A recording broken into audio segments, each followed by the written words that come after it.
Hello students, हम history का जो थर्ड चैप्टर है नेशनलिज्म इन इंडिया वो पढ़ रहे हैं और आज हम पढ़ेंगे 1.2 द रोलेट एक्ट। कल हमने पढ़ा था द आइडिया ऑफ सत्याग्रह 1.1, तो होप आपको अच्छे से क्लियर हो गया होगा। तो अब इसमें रोलेट एक्ट के बारे में डिटेल में बताया गया है कि रोलेट एक्ट कैसे इम्प्लीमेंट हुआ था और कैसे उसका विरोध किया गया। ठीक है, तो अब सबसे पहले स्टार्टिंग में क्या बताया है, emboldened with this success Gandhiji in 1919 decided to launch a nationwide satyagrah against the proposed Rowlatt Act। 1919 में ये इम्प्लीमेंट हुआ था रोलेट एक्ट। ठीक है, तो अब 1919 में जो महात्मा गांधी ने जो जो सक्सेस मिली थी इनको, कौन सी सक्सेस मिली थी, जो इन्होंने सत्याग्रह वगैरह जो किए थे, तो इससे प्रभावित होकर 1919 के अंदर महात्मा गांधी ने नेशन वाइड जो है सत्याग्रह चलाने की कोशिश की, चलाने की शुरुआत की। किसके खिलाफ? रॉलेट एक्ट जो इम्प्लीमेंट किया गया था ब्रिटिशर्स के द्वारा 1919 में, उसके खिलाफ भी सत्याग्रह को चलाया गया। दिस एक्ट हैड बीन, अब इस एक्ट के बारे में बता रहे हैं, जो रोलेट एक्ट था वो था क्या। This act had been hurriedly passed through the Imperial Legislative Council despite the united opposition of the Indian members। अब जो ये रोलेट एक्ट था, इसको बहुत ही हड़बड़ी के साथ पास किया गया था इंपीरियल लेजिस्लेटिव काउंसिल के द्वारा, ब्रिटिशर्स के द्वारा। हालांकि जो इंडियन मेंबर्स थे वो इसका विरोध कर रहे थे। इट गेव, अब इसके अंदर था क्या, यहाँ से यहाँ तक जो है आपकी डेफिनेशन है इसकी रोलेट एक्ट की। It gave the government enormous power to repress political activities and allowed detention of political prisoners without trial for 2 years। अब इस एक्ट के द्वारा क्या था कि जो गवर्नमेंट है उसको बहुत ज़्यादा पावर दी गई थी कि वो पॉलिटिकल जो भी एक्टिविटी, जैसे उस समय आपको पता है कि यहाँ पर नेशनल मूवमेंट्स की शुरुआत हो चुकी थी, तो अब उन पॉलिटिकल एक्टिविटीज़ को रिप्रेस करने के लिए पावर किसको दी गई थी? बहुत ज़्यादा गवर्नमेंट को। और क्या अलाउ कर दिया था कि जो पॉलिटिकल प्रिजनर्स हैं, राजनीतिक जो कैदी हैं, उनको बिना किसी ट्रायल के 2 साल तक जेल में रखे जाने की पावर जो है वो गवर्नमेंट को दे दी थी। भाई वो जैसे कोर्ट में कोई इसकी सुनवाई नहीं होगी, कुछ नहीं होगा, उसको सीधा 2 साल के लिए जेल में डाल देने की पावर जो थी वो गवर्नमेंट को दे दी गई थी। Mahatma Gandhi wanted non violent civil disobedience against such unjust law. Mahatma Gandhi क्या चाहते थे? वही नॉन वायलेंट सिविल डिसोबीडियंस चाहते थे। किसके खिलाफ? ये जो अनजस्ट लॉ था। भाई अब इसमें सुना ही नहीं जा रहा सामने वाले का पक्ष क्या है, और एक तरफा कार्रवाई जो गवर्नमेंट को करने का अधिकार दे दिया गया था, तो ये अनजस्ट जो लॉ बनाया गया था उसके खिलाफ महात्मा गांधी चाहते थे कि जो नॉन वायलेंट सिविल डिसोबीडियंस जो मूवमेंट है उसकी शुरुआत की जाए। और इसके लिए क्या किया, 6 अप्रैल को हड़ताल वगैरह जो थी उसकी शुरुआत जो थी वो कर दी गई। Next paragraph, rallies were organised in various cities. जो रैलीज थी वो अलग अलग सिटीज़ में ऑर्गेनाइज की जाने लगी। Workers went on strike in railway workshops. जो वर्कर्स थे अब रेलवे की वर्कशॉप में स्ट्राइक करने लग गए और जो शॉप्स थी वो बंद की जाने लगी। अलार्म बाय द पीपल अपसग। अब ये जो लोगों में अपसग हो गए, यहाँ पर लहर जो चल पड़ी थी, पॉपुलर लहर जो चल पड़ी थी, इससे मतलब कि खतरे की घंटी इसको समझकर इन्होंने जो बजाया था, खतरे का घंटी है भाई अब, तो इससे डर गए ब्रिटिशर्स कि भाई अब उसका जो कम्युनिकेशन सिस्टम है, जैसे कि रेलवेज है, टेलीग्राफ है, वो डिस्टर्ब हो जाएगा।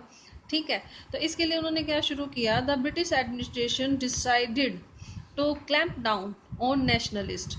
भाई उन्होंने ब्रिटिश जो एडमिनिस्ट्रेशन था उन्होंने ये डिसाइड किया कि वो अपना मतलब कि जो नेशनलिस्ट थे, जो कि नेशनल मूवमेंट्स कर रहे थे, उन पर अपना मतलब उनको अपने कब्जे में रखेंगे या उन पर अपना कंट्रोल रखेंगे, ताकि वो नेशनल मूवमेंट जो है वो कुछ भी कोई पार्टिसिपेट ना कर सके। इसके लिए क्या किया उन्होंने, local leaders were picked up from Amritsar. जो लोकल लीडर्स थे उनको अमृतसर से उठा लिया गया।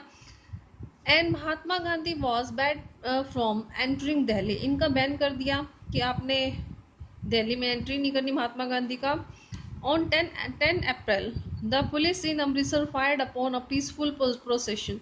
अब जो पीसफुल शांतिपूर्वक धरना कर रहे थे अमृतसर में, वहाँ उन लोगों पर जो पुलिस थी उसने 10 अप्रैल को जो है गोलियां चलाई। Provoke wide spread attack on bank. अब इससे क्या हो गया, लोगों में गुस्सा आया, प्रोवोक उनको उकसाया गया, इससे लोग जो थे अटैक करने लगे बैंक्स पर, पोस्ट ऑफिस पर और रेलवे स्टेशन पर। अब इसके बाद क्या हुआ, जब पब्लिक भड़क गई और इस तरह से अटैक करने लगे अलग अलग गवर्नमेंट बिल्डिंग्स पर, मार्शल लॉ वॉज इम्पोज्ड। जो मार्शल लॉ था उसको लगा दिया गया और जनरल डायर टू कमांड, और जनरल डायर को इसकी कमांड जो थी मार्शल लॉ की दे दी गई। Next page, page number 56।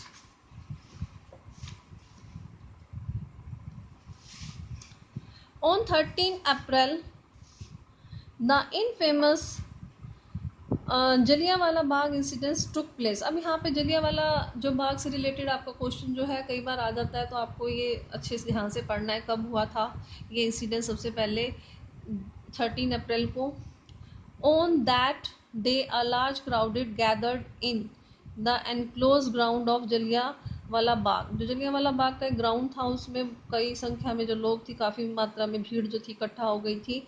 Some came to protest against government new repressive measures. अब कुछ उसमें से आए थे कि गवर्नमेंट के खिलाफ प्रोटेस्ट करने के लिए, जो भी ये रिप्रेसिव जो मतलब दमनकारी जो मीजर्स इन्होंने अपनाए हुए थे लोगों का दमन करने के लिए, उसके खिलाफ प्रोटेस्ट करने के लिए आए हुए थे। Other had come to attend the annual Baisakhi fair. और कुछ लोग इसमें से आए हुए थे जो एनुअल बैसाखी मेला जो लगता था वहाँ पर उसको अटेंड करने के लिए आए हुए थे। Being from outside the city, ये जगह कहाँ थी, शहर से बाहर थी। इस वजह से क्या हुआ, many villagers were unaware of the martial law that had been imposed. तो जो विलेजर्स थे उनको पता ही नहीं था कि मार्शल लॉ जो है यहाँ पर लगा दिया गया है, क्योंकि ये जगह शहर से बाहर थी। डायर एंटर्ड, जो जनरल डायर की बात की जा रही है यहाँ पर, डायर एंटर्ड द एरिया, उस एरिया के अंदर उसने एंट्री की। ब्लॉक द एग्जिट पॉइंट, जो बाहर जाने के जो रास्ते थे उनको उसने रोक दिया, बंद कर दिया। And open fire on the crowd, और भीड़ पर क्या कर दिया, गोलियां चलानी शुरू कर दी। किलिंग हंड्रेड्स, सैकड़ों की संख्या में लोग मारे गए। His objective as he declared later, बाद में उसने अपने उद्देश्य को बताया। क्या बताया, मेरा उद्देश्य ये सब करने का क्या था, was to produce a moral effect, to create in the mind of satyagrahis a feeling of terror and evil। अब यहाँ पे वो क्या चाहता था कि वो लोगों के मन में डर, एक मोरल इफेक्ट, इस चीज़ का एक डर की भावना, भाई अगर तुम ऐसा करोगे तो तुम पे गोलियां चल सकती है, इस तरह का जो डर था, एक मोरल इफेक्ट जो था वो लोगों के दिमाग में वो भरना चाहता था। सत्याग्रही जो थे वो इस तरह की फीलिंग उनके मन में आए। तो ये बाद में उसने अपना जो था अपना ऑब्जेक्ट जो था उसने ये बताया था बाद में। अब नेक्स्ट है आपका paragraph, as the news of Jallianwala Bagh spread. जैसे ही ये जलियांवाला बाग की न्यूज़ जो थी वो फैली, crowd took to the streets in many north Indian towns. जो भीड़ थी वो नॉर्थ इंडियन टाउन्स में भी फैलने लग गई, आ गई सड़कों पर, गलियों में आ गई।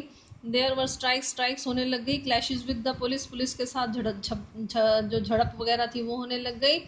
And attack on government buildings, और गवर्नमेंट की जो बिल्डिंग्स थी उस पर अटैक किए जाने लगे। The government responded with brutal repression. जो गवर्नमेंट थी उसने बहुत ही निर्दयता से इसको दमन करने की कोशिश, इसको दबाने की कोशिश की। Seeking to humiliate and terrorise people, लोगों में डर जो था उनको ह्यूमिलेट करना शुरू किया, डर की भावना पैदा करने की कोशिश की। सत्याग्रही वर फोर्स, जो सत्याग्रह कर रहे थे उनको मजबूर किया गया, क्या करने के लिए मजबूर किया गया, to rub their nose on the ground, ground पर अपनी नाक रगड़ने के लिए उनको मजबूर किया गया। क्रॉल ऑन द स्ट्रीट में उनको भी क्रॉल करो, ऐसा करने के लिए मजबूर किया गया। एंड डू सलाम, सल्यूट जिसको बोलते हैं, टू ऑल साहिब, जितने भी साहिब से उनको सल्यूट करने के लिए, सलाम करने के लिए मजबूर किया गया। पीपल वर फ्लॉग्ड एंड विलेज, जो कि यहाँ गुजरांवाला जो विलेज है आज के दिन में जो पाकिस्तान का है, वर बॉम्ब, जो लोग थे उनको तंग किया गया, और जो विलेजेस थे जो गुजरांवाला विलेज है उन पर बम वगैरह गिराए गए सत्याग्रहियों को डराने के लिए। सीइंग वायलेंस स्प्रेड, जब महात्मा गांधी ने देखा कि वायलेंस हो रही है, क्योंकि ये क्या किस उस पे फॉर्मूले पे चलते थे, नॉन वायलेंस मेथड पर चलते थे, इनका फॉर्मूला नॉन वायलेंस का था महात्मा गांधी का, ठीक है। तो लेकिन अब यहाँ हमने इस इंसिडेंस में क्या देखा कि वायलेंस हो रही थी बहुत ज़्यादा। तो अब ये सब देखने के बाद महात्मा गांधी ने क्या किया, कॉल्ड ऑफ द मूवमेंट, इस मूवमेंट को वापस ले लिया। अब इधर जो पैराग्राफ है इस टॉपिक का लास्ट पैराग्राफ जो है, while the Rowlatt Satyagraha had been a widespread movement, ये सत्याग्रह जो था रॉलेट सत्याग्रह, ये एक वाइड स्प्रेड बहुत बड़ा मूवमेंट था। It was still limited mostly to the cities and towns, लेकिन फिर भी ये सिटीज़ और टाउन्स तक ही लिमिटेड रहा।